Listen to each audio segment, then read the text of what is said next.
तो मैं बिल्कुल सदन में अगर मैं आई हूँ और खिलाड़ियों के लिए मैं आई हूँ, किसी और थर्ड चीज़ के लिए मैं आई नहीं हूँ।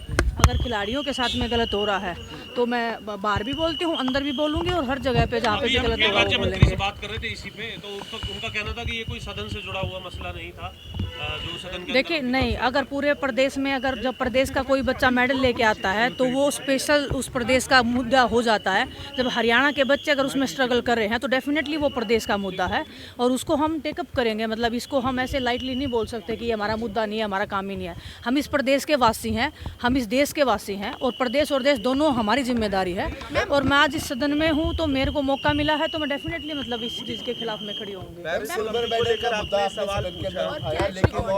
मिला नहीं है तो क्या उम्मीद है इस पर जवाब? क्योंकि बहुत सारे वादे दिखाए जा रहे थे कि वादे पूरे करते हैं मुख्यमंत्री जी, तो मैंने ये वादा याद दिलाया कि आपने किया था, आप पूरे सदन के सामने जवाब दीजिए क्या चल रहा है उसके वादे।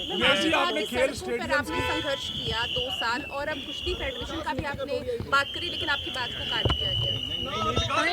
स्पोर्ट्स ऐसा एक सब्जेक्ट है जिसको हमें काफ़ी टाइम चाहिए, काफ़ी लंबा एक इसमें तो मतलब बहस होती है ना, जो वो वाला हमें टॉपिक चाहिए।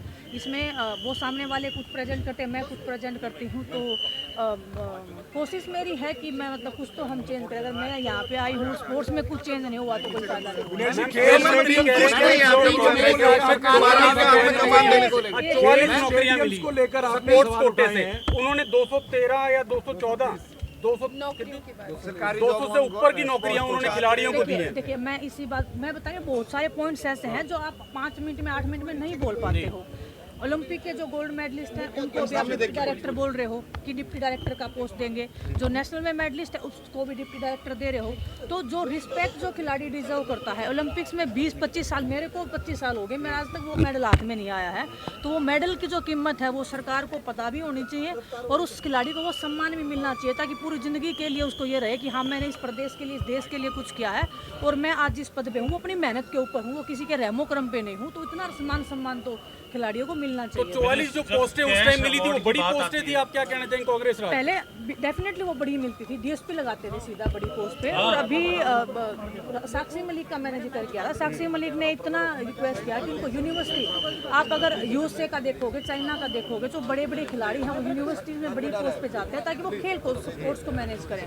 और वो जो हमारे खिलाड़ी नहीं हैं, आप एक डिप्टी डायरेक्टर से आप क्या उम्मीद कर सकते हो और क्या उसको आप सम्मान दे रहे हो? एडजस्ट नहीं करना चाहिए यूनिवर्सिटी में भी तो करना चाहिए ना, उसमें भी खिलाड़ियों को आप जिम्मेदारियां दो, खिलाड़ियों को भी सीखने को मिलेगा। तो एक जरूरी नहीं है कि एक स्पोर्ट्स की फील्ड में खिलाड़ी एक ऐसा एक मैं मानती हूँ कि इतना दिमाग, इतना माइंड उसके अंदर होता है, इतना क्रिएटिव होता है और वो हर चीज़ से, ज़िंदगी में हर चीज़ से वो गुजर चुका होता है, तो वो अलग अलग फील्ड में भी वो अपना कंट्रीब्यूशन दे सकता है। ज़रूरत है आपको उसके पे विश्वास करने की। जब कैश अवार्ड की बात आई तो उन्होंने कहा कि कांग्रेस टाइम में 38 करोड़ रुपए कैश दिया गया था, जबकि हमारी सरकार ने 592 करोड़ दिया। देखिए वो आंकड़े मैं वही तो बता रही हूँ ना, खेल मंत्री जी के बाद बोलने के बाद मेरे को मौका मिलता तो मैं डेफिनेटली वो आंकड़े बताती। अब ये आंकड़े क्या बोल रहे हैं, सदन में सामने एक बात लिखी हुई थी कि सदन में अगर पैर रखा है, नहीं बोलना और झूठ बोलना दोनों चीज़ें बराबर हैं, तो वो ये चीज़ें जो हैं वो पूरे सदन के सामने सच्चाई से रखनी चाहिए। ऐसे आप पूरा तथ्य नहीं है कि नहीं, ये बिल्कुल तथ्य नहीं है। ऐसा इतना पैसा किस खिलाड़ी को मिला है? खिलाड़ी कैश अवार्ड के लिए दर दर भटक रहे हैं।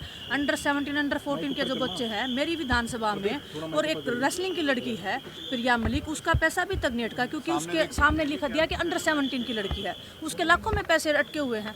ऐसे बहुत सारे खिलाड़ी हैं, मतलब एक एक खिलाड़ी का उदाहरण यहाँ पे नहीं दे सकती, लेकिन लाखों खिलाड़ी हैं और क्योंकि मैं खिलाड़ी हूँ तो मैं उसको अच्छे से बता सकती हूँ। हरियाणा की खेल नीति पूरे देश के अंदर सबसे बेटर है। देखिए डेफिनेटली वो इस जो टाइम पीरियड में 20 साल में सबसे पहले ओम प्रकाश चौटाला जी ने उस खेल नीति को बनाने का काम किया था, शुक्रगुजार है, आज हमारे बीच में नहीं है वो।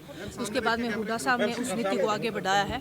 उसके बाद में अभी इनका जो बीजेपी पार्टी का जो काम था उसको बढ़ना चाहिए था।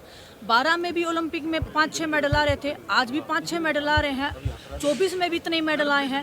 तो अगर हमने इतना कंट्रीब्यूट किया है तो ये मेडल क्यों नहीं बढ़ रहे हैं? तो अगर आपने इतना इन्वेस्ट किया है तो ये आपकी भी तो जिम्मेदारी है। मैं मान गया आपकी बातें, शायद सच बात है, ठीक है, मैं उसको दूसरी चीज़ को मैं साइड में रखती हूँ, वो सब सच है। तो हमारे जो रिजल्ट्स हैं वो क्यों नहीं बढ़ रहे हैं, इसके ऊपर भी तो सरकार की जिम्मेदारी है। खेलों के अंदर जो फेडरेशन में बिल्कुल राजनीति एक कारण है। अभी आप देख लो बॉक्सिंग फेडरेशन में क्या चल रहा है। बड़े बड़े नेता हैं वो उसको कब्जे में लेके अपना पर मैम अंदर मंत्री महिपाल ढांडा ने आपको ये भी कहा कि एक वाक्य हुआ है तो जरूरी नहीं सारे वाक्य ऐसे हो और पार्टी को उससे अलग। देखिए, मैं आपको आपके सामने एक बिल्कुल क्लियर बात बोल रही हूँ। जितने भी चाहे मुख्यमंत्री जी हैं, मंत्री जी हैं, हमारी पार्टी से विपक्ष पे है, एज ए खिलाड़ी होने के नाते मेरे को सच में बहुत सम्मान मिल रहा है। इसमें मैं झुठला नहीं सकती इस चीज़ को, और मैं थैंकफुल भी हूँ और मुझे समझ में भी आ रहा है, मिल भी रही लोगों से, तो वो बहुत सम्मान कर रहे हैं। और मैं भी बिल्कुल सम्मानता के साथ में बिल्कुल इज्जत और उस अपनी मर्यादा में रह के अपने बात को और खिलाड़ियों की बात को रखने का कार्य कर रही हूँ, और मैं आगे भी उसको मतलब जारी रखूँ। हमसे जुड़े रहने के लिए हमारे YouTube चैनल को सब्सक्राइब करें और नई वीडियो की नोटिफिकेशन के लिए बेल आइकॉन को दबाएं। अगर आप ये वीडियो Facebook पर देख रहे हैं तो लाइक जरूर करें और ज्यादा से ज्यादा शेयर करें। धन्यवाद।